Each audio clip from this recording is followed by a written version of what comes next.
Overwatch? Well, maybe BarrierWatch. And is Sombra coming back into the meta? Ladies and gentlemen, I'm Stylosa and this is Unit Lost. And this is a very interesting topic because if we look at recent changes to the game, on the PTR, this is, by the way, none of this has gone live yet. So if we look at Zenyatta, right, he was given the ability to discord through barriers. That is obviously an attempt by the devs to circumvent barrier play because they know barrier play is going to come back into Overwatch in a massively strong way. Because right now on live, we've got Reinhardt, but we'll get onto Reinhardt in a second. He is the go-to barrier guy, basically, right? But we're about to go into a brave new world. We've got a Winston whose bubble immediately starts cooldown when he drops the bubble. So that means more Winston bubbles. And we've got Orisa, who, well, has got a 900 HP immediate cooldown starting barrier that she can drop down, which is obviously really powerful, especially when you put all three of those together. Anyway, we must understand the fundamentals of Overwatch before we carry on with this video. Let's talk about Reinhardt. If you look at Reinhardt's barrier, look what it does. It blocks loads of choke points in the game. That is what it is designed to do. This is why Reinhardt is, quote unquote, a very powerful character. He's not OP, he's not powerful really in that sense, but he works with the game the way the game is designed to be played. Overwatch is built around choke points, it's built around frontline attack, it's built around all of that kind of stuff. Reinhardt works very strong in that environment. He blocks the choke effectively in every single example. Like, I'm only showing you Eichenwald and Hanamura here, but there's loads more choke points, and it's not coincidence that Reinhardt can just magically block them with his barrier. That's why he's so powerful. So, if they introduce more barriers into the game, what does that mean? Where the hell are we going with this game? Well, first up, Winston's barrier was a much needed buff because Winston, yeah, he's a good character. Winston's not bad, right? Winston played well, is extremely powerful. The thing is, though, it's never really been fair for Winston players to have to deal with the barrier, right? You put the barrier down in the wrong position, you have to wait for it to get destroyed or wait for the barrier to just dissipate.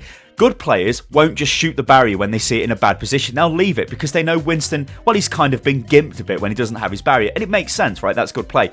Thing is now, though, and this is, like I said, a much needed change, and I'm very happy that they've done this, is they allow Winston to recharge his barrier as soon as he drops it. So all of the footage you're going to see in the background here is me playing Winston on PTR. So you'll notice when I drop my barrier down, it's actually starting to, the cooldown is starting again. So if we just watch this period here as I start to attack the tracer and then I jump into the point, drop my barrier, there you go. You can see the cooldown has started immediately, which is a huge change. It makes Winston much more enjoyable to play, a much more fluid experience. That is awesome, and that's what we need.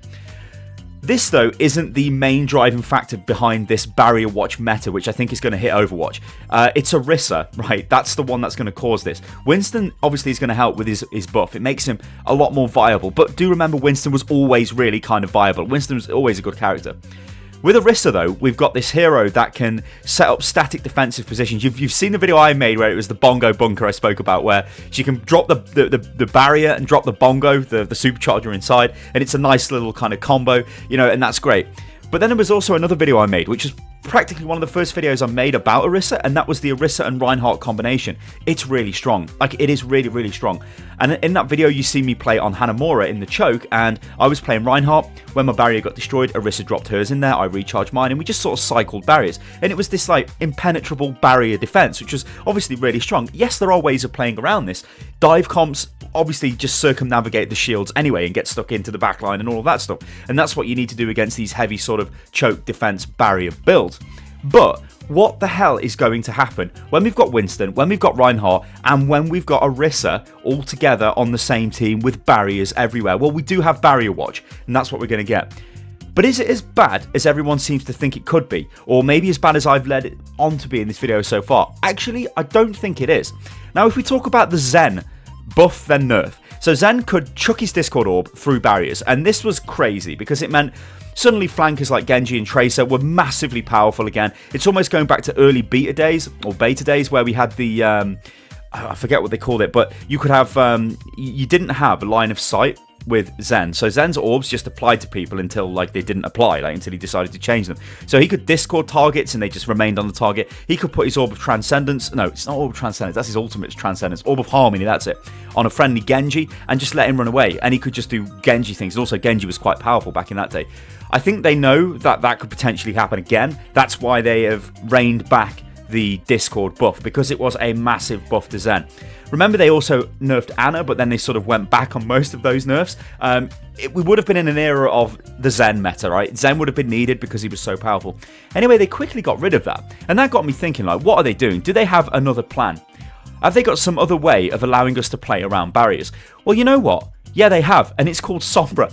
It is just called Sombra, and I don't think they're going to make any other changes to the PTR concerning like buffs to characters to make them play around barriers because they need more information, and they're only going to get that information from live. So just to explain what I've been doing recently, I've been playing on the PTR, and I've been playing like Winston and like basically just playing normal games, right? Picking characters that fill out the roster and just, you know, going for the game in that respect. Like not just picking heroes because I want to play, you know, Orisa or whatnot. So actually kind of trying on the PTR to just get a taste of how this BarrierWatch meta could potentially play out. And you know what? It is a bit of a different game. It is, I don't think it's necessarily bad. It's a different game. But Sombra changes this game in a massive way. Now, Sombra's had a ton of buffs on the PTR, from being able to translocate faster. Well, she can use a translocator more often. Obviously, she still translocates at the same speed. And like a couple of other buffs that she's received. So Sombra is finally getting into a good position. But with the addition of all the barriers, when Sombra EMPs, it's like, oh god, we've got no barriers. And then you die. Like, all of these heroes that have got barriers, say your Reinhardt, your Orisa, and your Winston, they rely on those barriers to stay alive. It is part of their core gameplay. So when it gets taken away, it is massively jarring. It's like, oh god, the barriers are gone, and you typically get killed really, really quick. You'll also notice as well that Reaper is being played in this game. Reaper seems to be getting played quite a bit on PTR. Now, obviously, it's PTR, right? Skill levels are all over the place. Team compositions are generally not the greatest, so it is difficult to sort of, you know, say, oh, one hero is going to come back into the meta and one hero is going to do this, going to do that, especially when it's a hero like Reaper that has, well, never been changed since, well, never. I don't think Reaper's ever been changed. So he's kind of there, you know, he's pretty good against Winston. I mean, it might be just a factor that you see Winston more often on PTR games because Winston's been buffed, so people want to try Winston. But Winston, I think, is in a good place. So yeah, what we're going to have is, we're going to have, I think, as a backbone of a team, we're going to have Orisa and we're going to have Reinhardt. They work very well together, but only on certain maps. Things like King of the Hill, right? I don't think they're particularly too good together, right? Reinhardt's obviously Reinhardt, and he works okay on most maps, or basically on every map. Orisa, maybe a little bit different. I think, though, on like assault maps, especially on defense, Reinhardt and Orisa work great. I think on hybrid maps, they're going to work great again, even on attack and defense. And on payload maps, they're going to work great.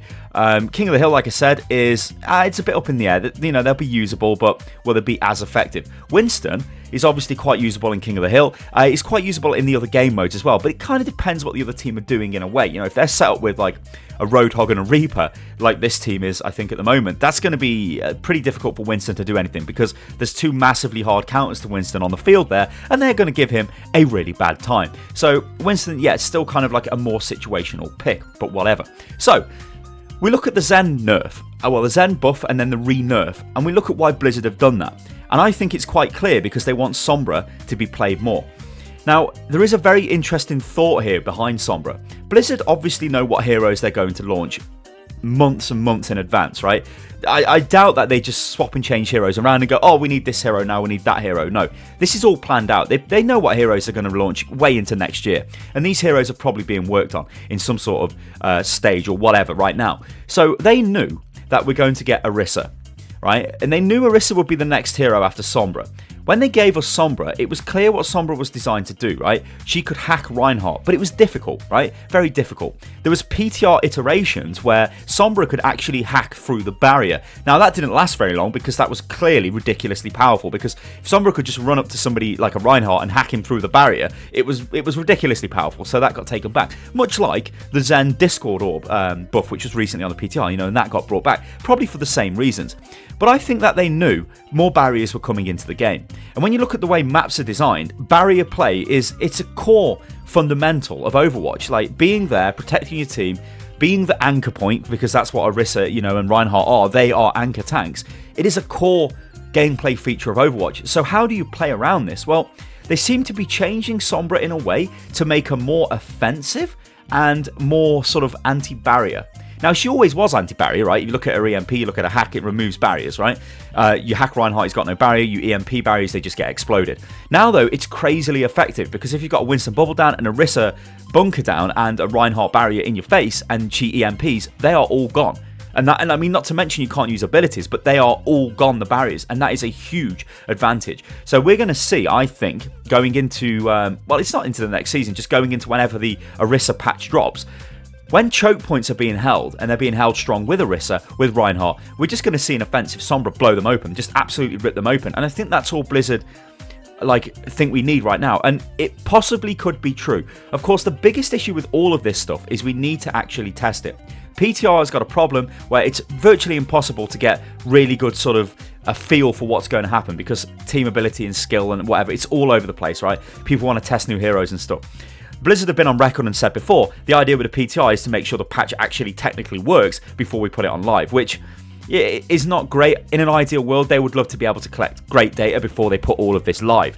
What's going to happen is we're probably going to go live with the changes we've got on the PTR now. There may be some little changes coming down the line, but I reckon we're going to get Orisa fairly soon. I mean, they have said that Orisa is going to be in incubation a little bit longer, so we might get a patch before Orisa comes out, sort of preparing us for Orisa. We'll have to see. But I do think we are going to see more barriers, but I do think Sombra players out there, you are going to be a lot more effective. Sombra is just going to be a hell of a lot more effective anyway with all these barriers around, and it's going to be, I don't know, I think it is an exciting time for Overwatch. I think it would have been a little bit ridiculous if Zen's Discord Orb carried on through, and I'm kind of glad that they've nerfed that now, even though at the time I was a little bit like, oh, hang on, that's not too great, but whatever. Ladies and gentlemen, I've been Stylosa, and this is Unit Lost. I hope you enjoyed the video. If you did, let me know what you think about this in the comments below, and I'll catch you next time. Toodaloo.